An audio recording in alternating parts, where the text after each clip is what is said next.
नमस्कार दोस्तों, स्वागत है आज की नई कहानी में। रेलगाड़ी स्टेशन से चली तो मिताली ने ठंडी हवा भरी। उन भयानक यादों से पीछा छुड़ाने के लिए वो खिड़की से बाहर का नज़ारा देखने लगी। पर भला यादें भी कभी किसी का पीछा छोड़ती हैं? कहते हैं विवाह 7 जन्मों का बंधन होता है, परंतु यदि ये बंधन गले का फंदा बन जाए तो क्या इसे झेलते रहना ज़रूरी है? हमारे समाज में नर और नारी के लिए इस समस्या से निकलने के दो अलग उपाय हैं। पत्नी अगर पसंद की ना हो तो पति बहुत ही सरलता से उसे त्याग कर इस वैवाहिक बंधन से मुक्त हो सकता है, परंतु पत्नी अगर ऐसा करे तो उल्टा, चरित्रहीन और ना जाने किन किन नामों से जानी जाती है।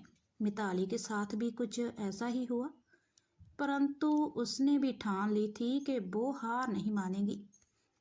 समाज के बनाए इन अंधे नियमों से जूझने के लिए कमर कस ली थी उसने। रेलगाड़ी की सीटी की आवाज़ ने उसका ध्यान आकर्षित किया और उसने देखा कि गाड़ी किसी स्टेशन पर रुक गई थी। उस स्टेशन से एक आदमी रेल के डिब्बे में दाखिल हुआ और मिताली के सामने वाली सीट पर बैठ गया। उसे देखते ही मिताली के दिल की धड़कन मानो पल भर के लिए रुक गई। यह तो राघव है ना? मिताली ने उसे ध्यान से देखते हुए मन ही मन सोचा। हाँ, है तो वही, पर क्या वो अब मुझे पहचानेगा? भूल तो नहीं गया होगा मुझे?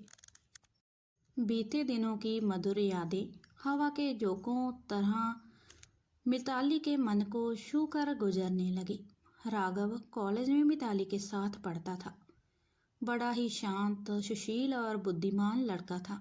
हर परीक्षा में अव्वल आता था। आईएएस ऑफिसर बनने के सपने बसे थे उसकी आंखों में।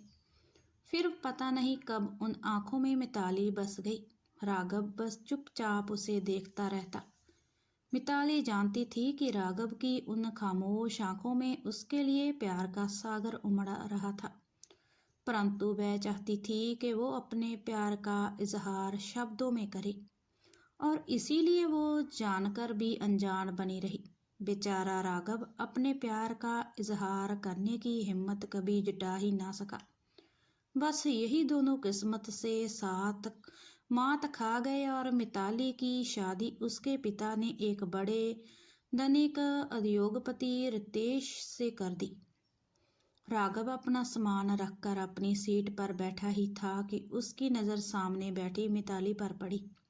उसकी आंखें फिर प्यार की चमक से रोशन उठी। तुम मिताली हो ना? हंसी की एक हल्की सी रेखा ने उसके आकर्षक चेहरे की रौनक को अधिक बढ़ा दिया। पहचाना मुझे? मैं राघव हूँ। मिताली ने उसका वाक्य पूरा कर दिया और वह दोनों खिलखिलाकर हंस पड़े। कैसी हो तुम, मिताली? राघव के उस प्रश्न में इतना स्नेह था कि मिताली का मन हुआ कि वो उसे सब कुछ सच सच बता दे। कह दे कि उसकी शादी एक ऐसे स्वार्थी और लोभी इंसान से हुई थी जिसको मिताली से रत्ती भर भी प्यार नहीं था। रितेश को सिर्फ धन कमाने और सफल बनने का मोह था। दिन भर वो ऑफिस के काम में व्यस्त रहता और रात भर पार्टियों और मदिरा पान में डूबा रहता। देर रात घर आता और मिताली के तन का उपयोग अपनी संतुष्टि के लिए करता। यही था मिताली का जीवन, पर मिताली इसे अपनी किस्मत समझकर स्वीकार कर लेती है और यूं ही अपना सारा जीवन व्यतीत कर देती है। अगर उसे यह ना पता चलता कि रितेश की कई प्रेमिकाएं हैं। एक पत्नी ऐसा घोर अपमान कैसे सहती? वह रितेश से रिश्ता तोड़कर अपने घर वापस आ गई, परंतु उसके परिवार ने उसके इस फैसले की निंदा की और उसे रितेश के पास वापस जाने को मजबूर किया। मिताली को ये मंजूर ना था। उसने अपने परिवार से रिश्ता तोड़ लिया और अलग रहने लगी। उसने अखबार में एक गवर्नेंस के लिए दिया गया विज्ञापन देखा और आवेदन पत्र भेज दिया। उसे वह नौकरी मिल गई और वह वहीं जा रही थी। क्या हुआ मिताली? राघव ने मुस्कुराते हुए पूछा। तुमने मेरे सवाल का जवाब नहीं दिया। मैं इससे पहले ही कि मिताली कुछ कह पाती एक चाय वाला आ गया। चलो एक कप चाय हो जाए, राघव ने मिताली से कहा और पैसे निकालने के लिए बटुआ खोला। मिताली ने देखा कि राघव के बटुए में एक लड़के की तस्वीर थी जो 3-4 साल का था।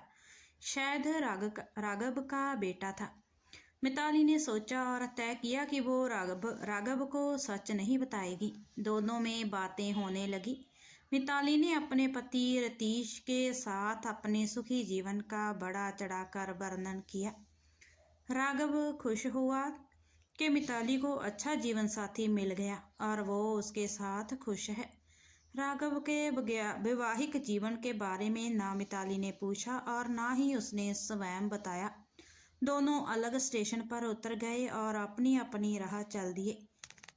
मिताली अखबार में दिए पते पर पहुंच गई और दरवाजे की घंटी बजी। एक अधेड़ उम्र की महिला ने दरवाज़ा खोला। अपने एक बच्चे के लिए गवर्नर्स का विज्ञापन दिया था ना? मिताली बोली। मैं उसके लिए आई हूँ। आइए। वो महिला मिताली को घर के अंदर ले गई। मैं आपको चिंटू से मिलाती हूँ। चिंटू, देखो तुम्हारी नई गवर्नर्स आई है।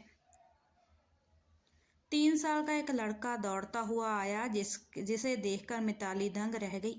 वह वही लड़का था जिसकी तस्वीर राघव ने के बटुए में देखी थी।